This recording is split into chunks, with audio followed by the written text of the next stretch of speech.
গত 7 ফাল্গুন 20 ফেব্রুয়ারি দৌলতপুর এবিসি হজরত শাহ সুফি দিঘিরপাড় আউলিয়া রহিমাহুল্লাহর বার্ষিক ওরস শরীফ সম্পন্ন।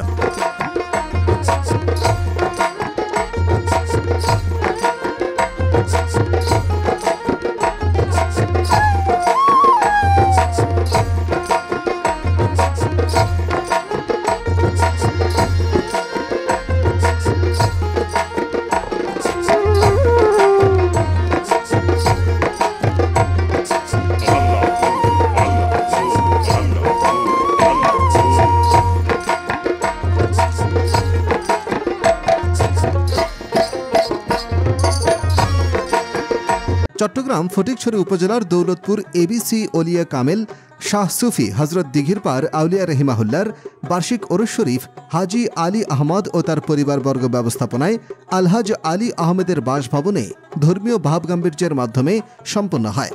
পবিত্র ওরস শরীফের কর্মসূচির মধ্যে ফজরের নামাজের পর রওজা শরীফ গোসল, পবিত্র কুরআন খতম, বাদে আসর নাতে মুস্তফা সাল্লাল্লাহু আলাইহি ওয়াসাল্লাম, বাদে মাগরিব থেকে ওয়াজ মাহফিল, মিলাদ কিয়াম ও মোনাজাতের পর উন্মুক্ত তাবারুক বিতরণ ও পরিশেষে ভান্ডারি কালামে জলসার আয়োজন করা হয়। এ সময় উপস্থিত ছিলেন বহু আলেম সমাজ, রাজনীতিবিদ, বুদ্ধিজীবী, সাংবাদিক, প্রশাসন সহ অনেকেই। উক্ত ওরস শরীফে দরবারের আশেক ভক্তের উপস্থিতি ছিল চোখে পড়ার মতো।